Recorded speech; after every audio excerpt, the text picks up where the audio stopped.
there's only one house rule, and that is please do listen. This event is being very, very, very generously supported by the US Embassy. Without them, we wouldn't have been able to get Sarah Kay here, so we're very grateful for that. The event is being co-organized by Kyoto's Cove, which is a bookshop that does events like these and other events related to reading and writing, including creative writing groups, occasional book clubs, and a lot of discussions on anything literature. The other organizer is the Word Warrior Group itself. The Word Warrior Group was established 2 years ago when we first brought down 3 American poets. I think some of you might have been here when they were here.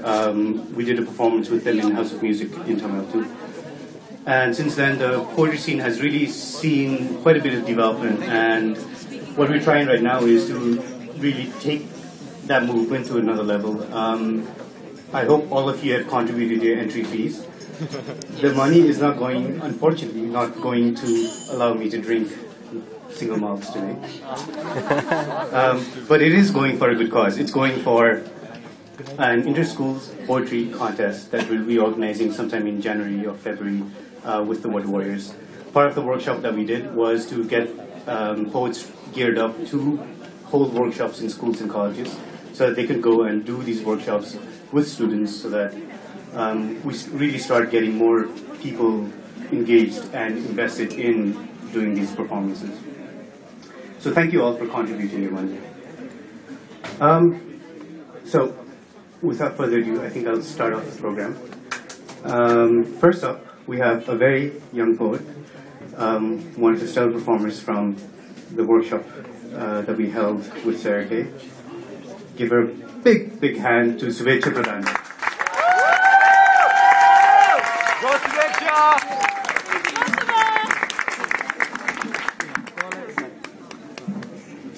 So the title of my poem is I Remember You.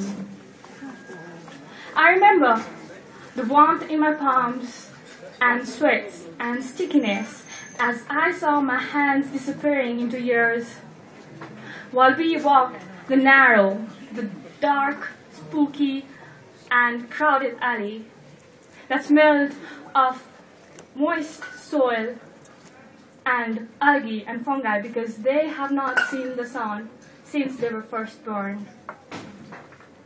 You were trying to protect me from the drunk boys that smelled of joints and strong toes and eyelash, and I feeling safe by every side.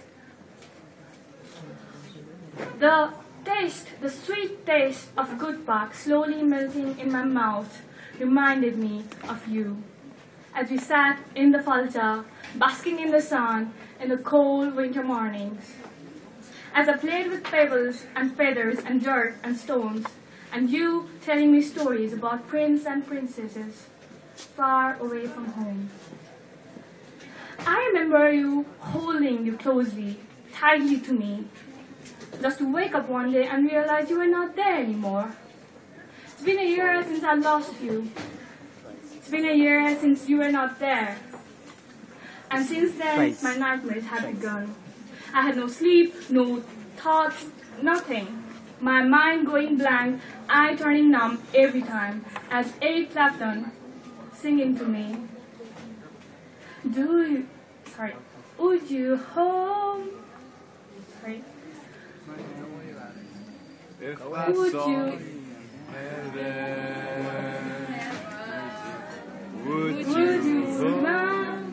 Would you know my name if I saw you in heaven? Would it be the same if I saw you in heaven?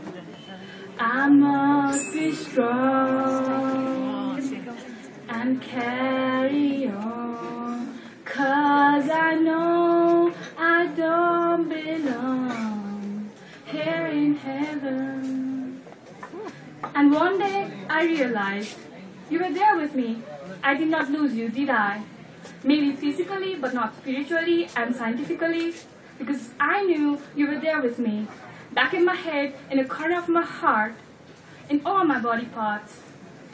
Because if my mother had your genes, I'm sure I had them in me as well. And right now, no matter where you are, no matter what you're doing, I want you to know that I have and I will always love you. And I have and I will always miss you. Mwah. Bye. Thank you.